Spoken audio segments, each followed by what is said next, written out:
Buenas tardes. Incorporémoslo. Buenas tardes. Vamos incorporándonos. Porfa.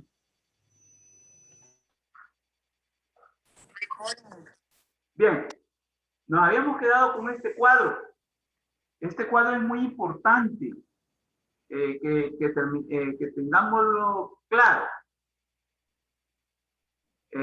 Tengamos claro qué es lo que quiere hacer el estructural funcionalismo con este cuadro. Lo voy a ampliar porque es necesario, así como lo tenía.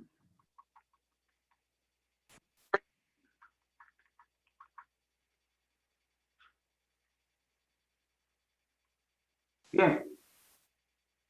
Aquí el estructural funcionalismo nos quiere explicar cómo una sociedad se puede comparar con un organismo biológico. Eso es lo que nos quiere demostrar el estructural funcionalismo. Al igual que un organismo biológico, el estructural funcionalismo, la sociedad es un sistema. ¿Sí? Es un sistema. O también una estructura social. Lo que en términos biológicos se llama un sistema con sus aparatos biológicos. Eso quiere decir el estructural funcionalismo al presentarnos este cuadro. Y dice también el estructural funcionalismo, bueno, al igual que un organismo biológico, la sociedad tiene instituciones sociales. Lo que en un organismo biológico se llaman órganos. ¿Sí? Los órganos. Entonces, en términos biológicos, ¿qué es un órgano? Es una parte necesaria para el buen funcionamiento del cuerpo.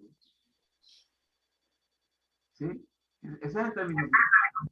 Entonces, traslademos eso a la sociedad. Bueno, una institución social es un cuerpo también, perdón, un órgano. Has dejado roles, mami.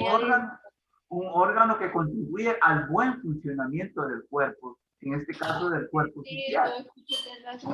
Apaguen los micrófonos, por favor. Por favor, no le oigo. Por favor, desactivemos. Entonces, las instituciones sociales, algo que sí hay que aclarar acerca de las instituciones sociales. ¿Qué son las instituciones sociales para una sociedad? Bien, una sociedad le importa mucho perdurar en el tiempo y en el espacio. A una sociedad siempre busca perdurar, siempre busca pervivir, siempre busca reproducirse. Y eso solamente lo logra a través de las instituciones sociales. Para que una sociedad funcione, necesita de las instituciones sociales para que el cuerpo y el tiempo y el espacio que ocupan sea funcional, perdure, perviva, se reproduzca. Entonces, a nivel social, una institución social, un ejemplo, y aquí nos dice el cuadro, el sistema de salud. El sistema de salud como institución social es uno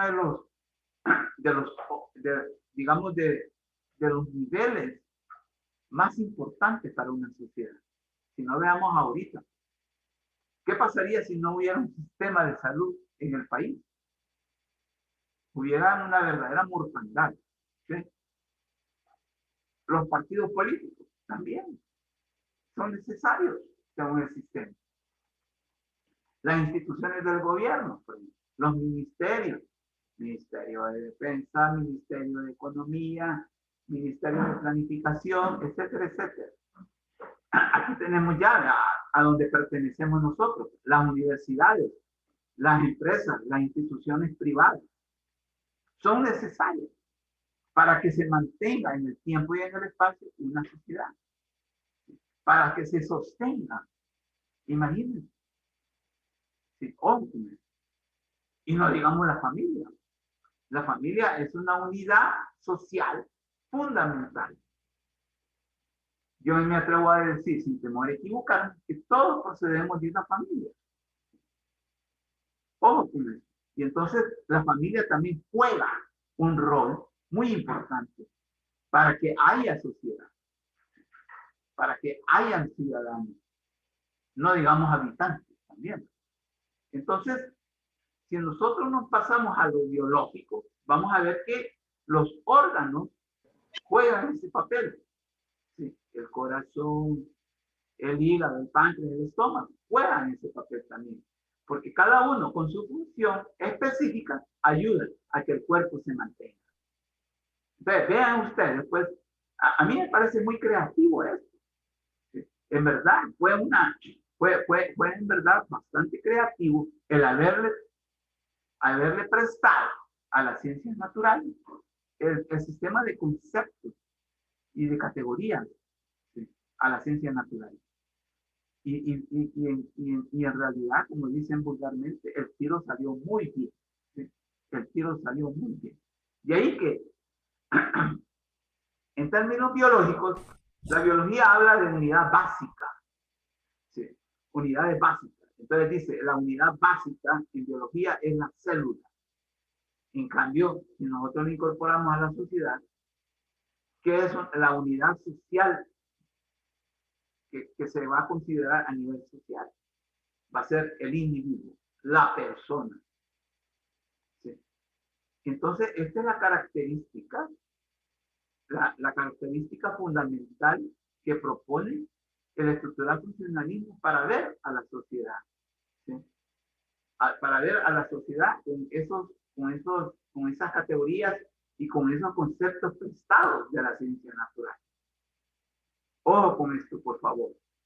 Pues luego entramos pues a lo que es la otra corriente fundamental, la corriente teórica metodológica fundamental en sociología, y esa es el materialismo histórico. El materialismo histórico maneja el supuesto fundamental siguiente: la actividad económica como base de toda organización social. El materialismo histórico, pues, desde ya nos va diciendo, miren, es en la vida material, es en la producción de la vida material en donde se define la historia de la sociedad. Ojo, ¿cuáles son las características de esa sociedad basada en la producción material de bienes y servicios? Entonces, el materialismo histórico maneja un pensamiento dialéctico. Y este pensamiento dialéctico tiene una premisa, tiene una idea fuerza. ¿Y cuál es esa idea fuerza? La contradicción como mecanismo para plantear los cambios o transformaciones. Para el materialismo histórico es la contradicción la que permite avanzar. ¿Sí? La contradicción es la que permite cambiar. La contradicción es el mecanismo que permite ¿qué? Transformarse. O sea que para el materialismo histórico, la contradicción no es una simple negación, sino que es una negación, ¿sí?, procesual, que se niega para poder avanzar. Por ejemplo, todos hemos sido hijos, todos somos hijos de padre y madre. ¿Sí? Y en términos biológicos, supuestamente hemos sido mejores que nuestros padres. ¿Sí? Y somos la negación de nuestros padres. Por eso, porque somos mejores, cuantitativa y cualitativamente. Ustedes, como hijos e hijas, son mejores que sus padres, en términos cuantitativos y cualitativos. ¿Sí? Ahora, por ejemplo, yo al tener mis hijos, que sí los tuve, una hija, entonces esa es la expresión que me niega a mí, porque es mejor que yo, mi hija. ¿Sí? Solo una tuve. Entonces, ella es la expresión que me supera a mí. Entonces, para que haya vida, imagínense, para que haya vida. Entonces, tiene que haber un contrario. Entonces, eso lo maneja el pensamiento dialéctico del materialismo histórico. Para que haya vida, tiene que haber muerte. Ese es otro ejemplo. Para que haya muerte, tiene que haber vida, ¿verdad? Sí. Es que no se puede, nadie puede morir, ningún ser vivo puede morir si no tuvo vida en su momento. Ojo con eso. Miren, por ejemplo, ¿y cómo se explica usted la luz eléctrica? Los bombillos que hay en la casa. Y para que haya luz eléctrica tiene que haber un polo negativo y otro positivo. ¿Sí? Para que haya luz. Si falta cualquiera de los polos, no puede haber fluido eléctrico. Este es otro ejemplo. El problema es cuando nosotros trasladamos eso a la sociedad. Ahí es lo complicado, porque los cambios no se dan como se dan en la naturaleza. El pensamiento y la sociedad son mucho más complicadas de esas dimensiones. Entonces, el materialismo histórico también nos va a postular lo siguiente. La sociedad, la naturaleza y el pensamiento tienen movimiento, articulabilidad y direccionalidad. ¿Qué quiere decir esto? Cuando decimos que el pensamiento tiene movimiento, ustedes ya no piensan como cuando estaban en sexto grado, o incluso cuando estaban en bachillerato. Hoy tienen otros criterios, ¿sí? Me atrevo a decir sin temor a equivocarme que cuando ya están en la universidad cambian los criterios, ¿sí? Los criterios de vida. ¿Ah? Ojo con eso, ¿sí?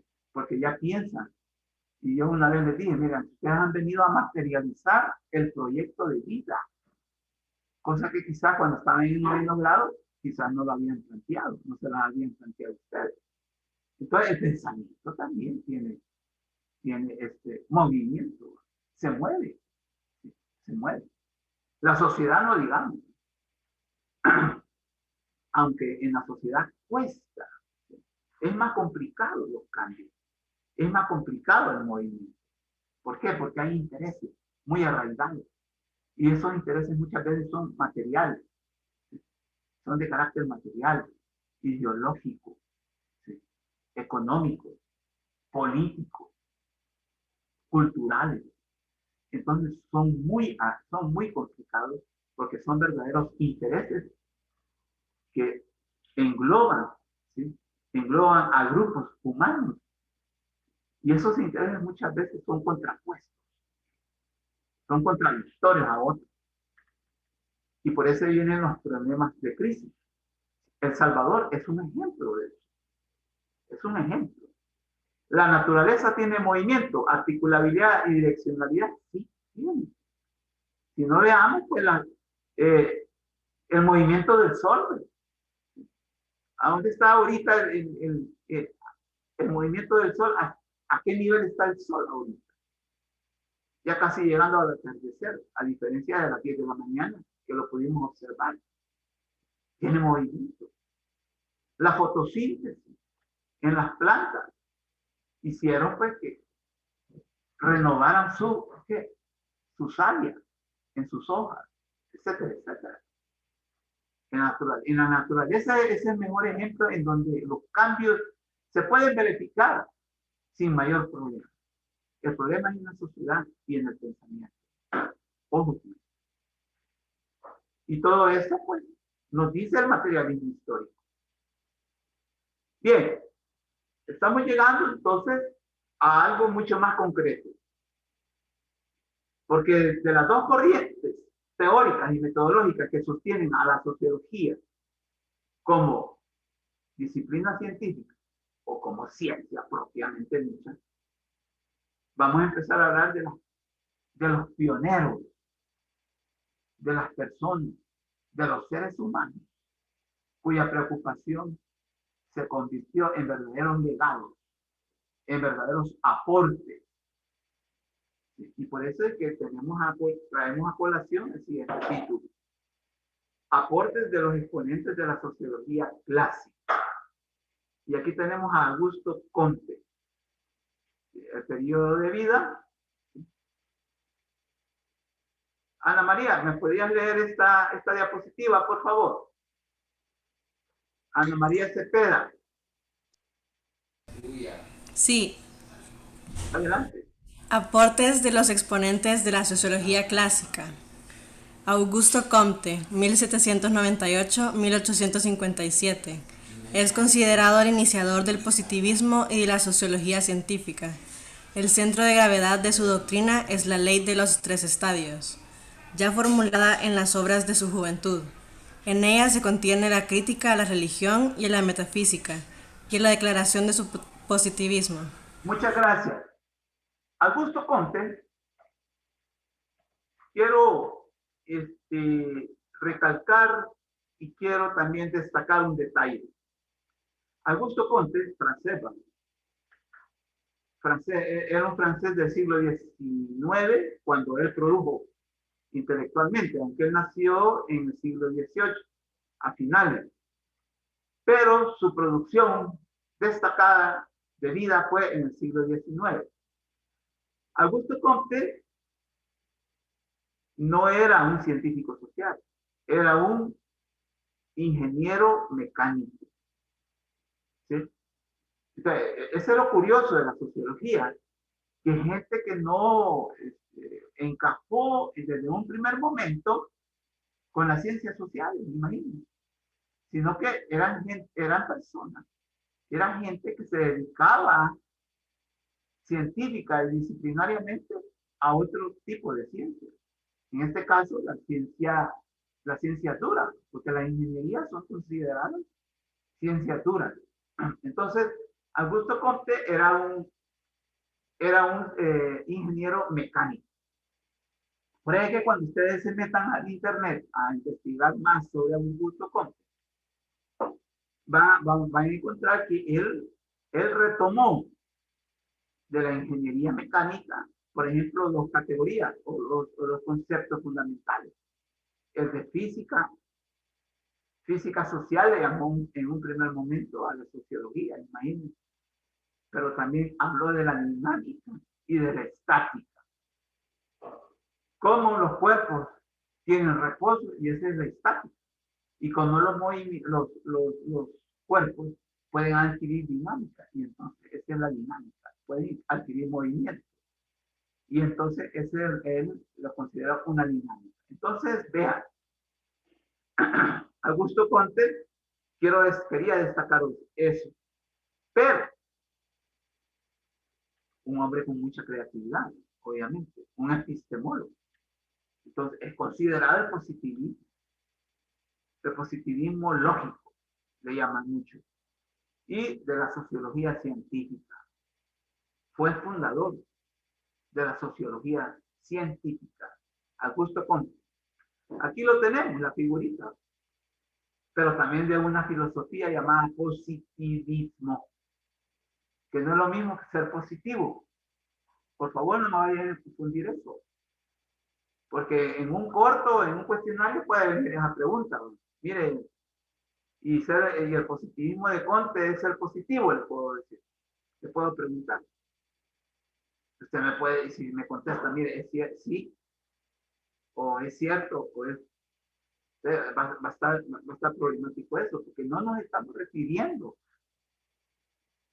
Usted sabe que en la vida cotidiana uno a veces utiliza el término, mira, hay que ser positivo, dice uno. ¿Se han fijado? Ustedes ya, más de alguna vez han dicho eso. No, es que necesitamos ser positivos. Necesitamos positivismo. Pero ese no es el positivismo de Augusto Comte. Ojo, ¿cuál es el positivismo de Augusto Comte entonces? El positivismo de Augusto Comte, o a lo que se refería cuando él fundó el positivismo como una filosofía, se refería en un primer momento, a que todo en el mundo, ¿sí?, de la naturaleza, de la sociedad y del pensamiento, se rige ¿bajo qué? Bajo leyes naturales, inviolables e inmutables. ¿Sí? Ese es el positivismo de Augusto Comte. Considerar que el mundo se rige bajo leyes naturales, inmutables, e irrenunciables e inevitables. Ese es el positivismo lógico de Augusto Comte. Entonces, esa es una premisa fundamental de su positivismo.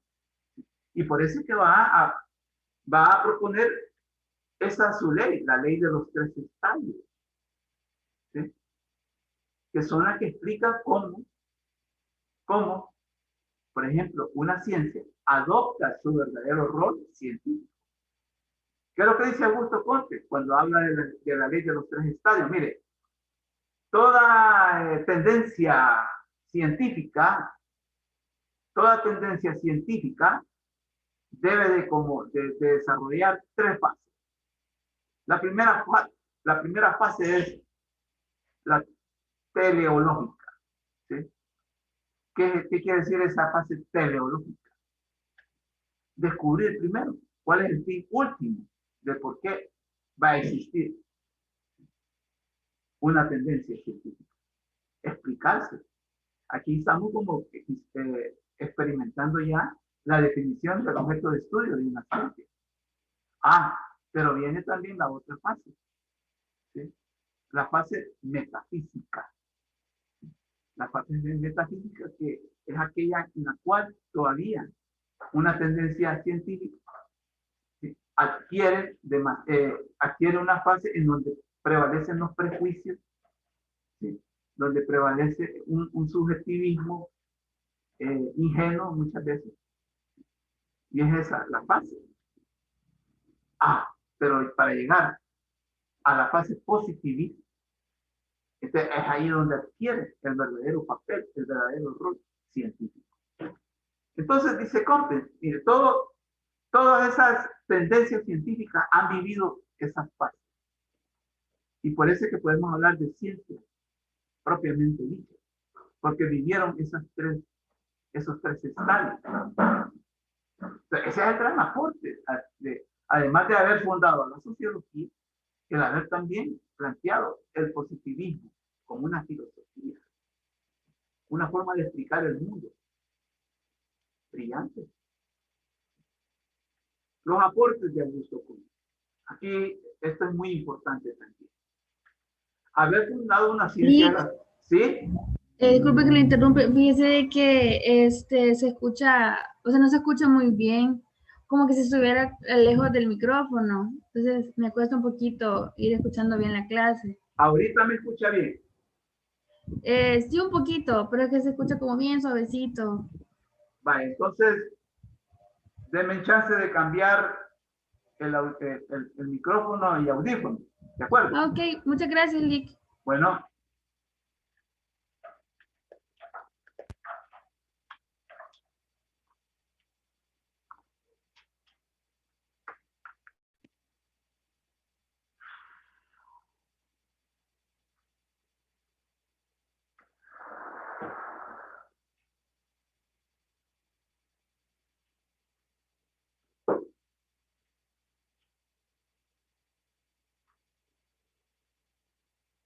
Ahora, ¿escuchan bien?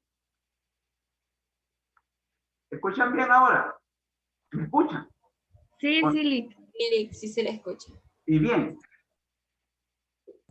Sí. Hoy se escuchan bien. Contesten. Sí, ya se le escucha mejor. Sí, Lick. Vale, entonces aquí están los aportes de Augusto Comte, el haber fundado una ciencia de la sociedad, o sea, la sociología. ¿Sí? Y aquí habla también de la política positiva. Después de una ardua labor de modificación de su producción intelectual, lo llevó a formular los cimientos, o sea, las semillas de otra disciplina cuyos fundamentos fundamentales son: debe existir un gobierno para que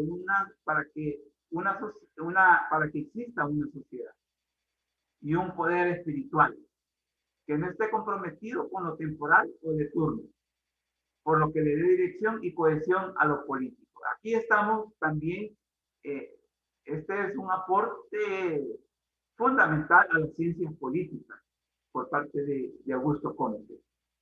Bien. Y viene este otro aporte, una religión de la humanidad. Propuso un sistema religioso que no contara con aspectos sobrenaturales, así como tampoco con un Dios. El objeto de adoración en su credo eran los mismos seres humanos. Y para cumplir con su don, se debía amar, conocer y servir a la humanidad. Estamos ante un humanismo religioso, una religión humanista, atea, porque no considera la existencia de un Dios y de fenómenos o aspectos sobrenaturales. Este es otro aporte. Ojo con esto. Puntos. Son puntos de examen.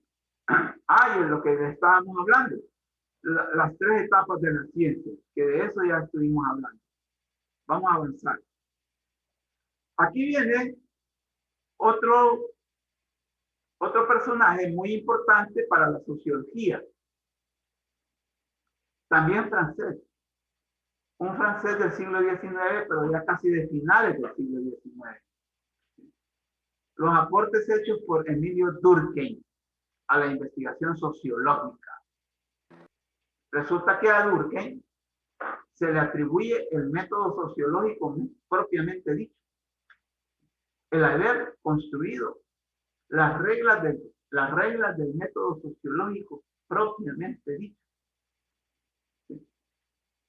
Pero aquí también están enlistados otros aportes.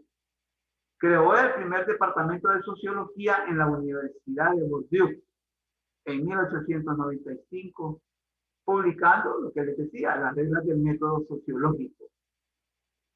En 1896 creó la primera revista dedicada a la sociología. Le llamó El Año Sociológico. Aquí está en francés, pero yo lo estoy diciendo en español. Y también a Durkheim también se le atribuye como uno de los mayores exponentes del estructural funcionalismo. Uno de los mayores, después de Comte. Una corriente teórica fundacional tanto para la sociología como para la antropología. Mire, ¿por qué se metió la antropología aquí? Me pueden preguntar y decir que en realidad la sociología como ciencia social necesariamente tiene que estar vinculada con las demás ciencias sociales. Y una de ellas es la antropología. Tienen un vínculo orgánico necesario. No es por antojo, sino que es necesario. Vamos a ver, pero también sigue. Según su visión, o sea, de Durkheim, las ciencias sociales deben ser puramente holísticas. Esto es, la sociología debería de estudiar los fenómenos atribuidos a la sociedad en su totalidad, en lugar de centrarse en las acciones específicas de los individuos. O sea, cuando dice Comte, mire, las ciencias sociales deben ser puramente holísticas, quiere decir que deben de ser integrales. Deben de manejar el principio de totalidad. Deben de ser globales.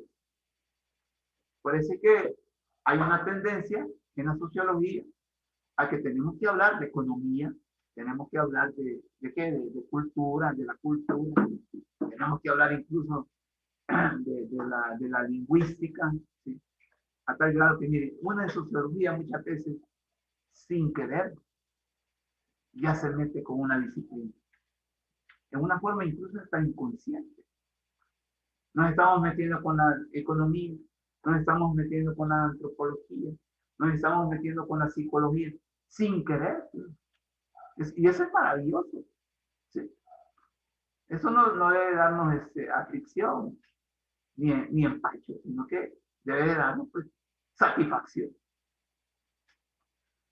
Venimos aquí también con alguien que ha sido muy criticado, muy mencionado en todo el siglo XX y todavía. Acá, a más de 200 años de haber muerto. Y este se llama Karl Marx. ¿Sí? Karl Marx. Entonces, Vamos a ver, Valeria, ¿lo podías leer, por favor? Valeria Massa, Sí, ahorita. por favor. Dice, los aportes hechos por Karl Marx a la sociología y a las ciencias sociales, aunque no fue sociólogo, sino filósofo y economista, lo extraordinario en su producción intelectual es que se encuentra plasmada toda una sociología de la historia de la humanidad y del capitalismo concretamente así. Gracias, Valeria. Bien, Vaya, bueno, imagínense, Karl Marx no era ni sociólogo. Él fue filósofo y economista. Es lo que yo les estaba diciendo. Desde la sociología uno puede, no es un entrometimiento o una intrusión, sino que necesariamente el análisis nos lleva también como a tocar otros campos, ¿sí? Que no necesariamente son los nuestros. Algo así también le sucedió a Karl Marx, que sin ser sociólogo dio aportes a la sociología. ¿Y saben por qué? Si ustedes leen la filosofía y la economía de Marx, va a encontrar ahí una sociología. Les voy a poner un ejemplo en la Biblia. En la Biblia, ustedes saben que es un libro tan fundamental, la Biblia, que a mi modo de ver, toda civilización humana debería de conocer a la Biblia. Usted sabe, allí vamos a encontrar economía, vamos a encontrar sociología, vamos a encontrar política, vamos a encontrar cultura, vamos a encontrar antropología, vamos a encontrar de todo, absolutamente de todo en ese libro. Entonces, uno puede sacar, puede construir, ¿sí? Yo puedo construir sociología, yo puedo construir antropología desde la Biblia. Increíble. Pero algo así le sucedió también a Karl Marx, ¿sí? Desde sus investigaciones en filosofía y economía, él le construyó también aportes a la sociología. Y como dice la diapositiva, así. Entre sus aportes a la sociología destacan el concepto de categoría de lucha de clases, el cual configura una explicación o lectura del movimiento de la sociedad, en el sentido de que los seres humanos, en determinadas condiciones históricas, entran en relaciones las cuales los hacen diferenciarse en clases sociales, en donde cuadran los intereses y necesidades materiales y espirituales para hacerse conscientes de un pensar, sentir y actuar. De ahí que al acumularse las contradicciones de clase existenciales y vivenciales, se va configurando enfrentamientos entre grupos antagónicos. Imagínense. Este es, en realidad es un aporte complicado, ¿sí? Fundamental. Y es tan cierto, es tan cierto como el aire que respiramos, ¿sí? Porque en realidad todas las sociedades hoy en día están divididas en clases sociales, ¿sí? Pero esto lo vamos a ir explicando más detenidamente adelante. Dice, nos hacemos conscientes de un pensar, sentir y actuar cuando nos diferenciamos. Exacto, también. No es lo mismo la gente que vive en las zonas marginales. No es el mismo pensar, sentir y actuar que la gente que vive en las colonias exclusivas de San Salvador y del resto de la República. No piensan lo mismo, ¿sí? No sienten lo mismo y ni actúan en lo mismo. Hay diferencias. Otro aporte fundamental, la teoría social del conflicto. Jennifer, Mariona, ¿nos podías leer esta diapositiva, por favor? Jennifer. No está con nosotros Jennifer, ¿no? Dijimos que íbamos a estar con cámara activa. Vamos a ver si Iván está con nosotros. aunque deberían de estar con cámara activa ustedes, Hola, Alexia, aquí estoy. pero con cámara activa. Ahorita, permítame. Ay, no, ahí está ya. Ya me veo. Bueno, por favor, no lee esta diapositiva, por favor, compañera. Vaya. Otro aporte fundamental, la teoría social del conflicto. La organización y el cambio social se basan en los conflictos que surgen en la sociedad. La existencia de los problemas en los distintos niveles de la sociedad, económicos, sociales, etc. Inmediatamente se explican a partir del principio de contradicción que se configura en la hondura de la existencia de ellos y que por lo tanto albergan las condiciones materiales y espirituales ellos mismos para que posibiliten los cambios revolucionarios cuantitativos y cualitativos. Muchas gracias, Iván. Ivania nos acaba de leer algo muy importante, que ¿qué es lo que explica en la sociedad los cambios o las transformaciones? Explican precisamente la configuración de distintos pensares, de distintos sentires y de distintos actuares. No puede ser de otra forma. Tiene que haber contraposición para poder expresar planteamientos específicos, para poder negociar, si ustedes quieren, usen así la palabra. Solo cuando hay intereses opuestos, solo cuando hay intereses diversos, solo cuando hay intereses contrapuestos, se puede negociar y se puede llegar a coincidencia. Así es la sociedad humana. Increíble. Complicado. Y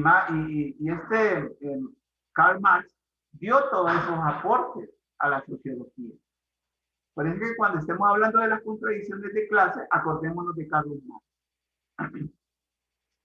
Aquí está otro importante exponente de la sociología clásica.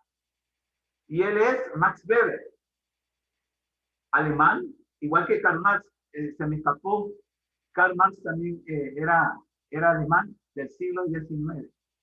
Este Max Weber, al igual que Durkheim, fue un alemán, pero del siglo XIX, de finales, porque él muere en la década de los 20 del siglo XX. Max Weber y los aportes a la sociología. Entonces, vean, ¿qué es lo que hay que destacar con Max Weber? En primer lugar, en que es el creador de la sociología comprensiva. Ojo, ¿por qué creen ustedes que entre paréntesis he puesto comprensiva con H intercalada? ¿Por qué creen? ¿Tienen alguna idea? Perdón. Resulta que, digamos, en la dimensión científica, ¿sí?, del conocimiento, existen verbos que van más allá de la simple apariencia. Es decir, resulta que cuando yo digo comprensiva con H intercalada, me estoy refiriendo a que no solo, bueno, entiende, explica, sino que va mucho más allá. Es más profunda esa comprensión. A tal grado que llegamos a los orígenes, a la génesis de las cosas para poder explicar.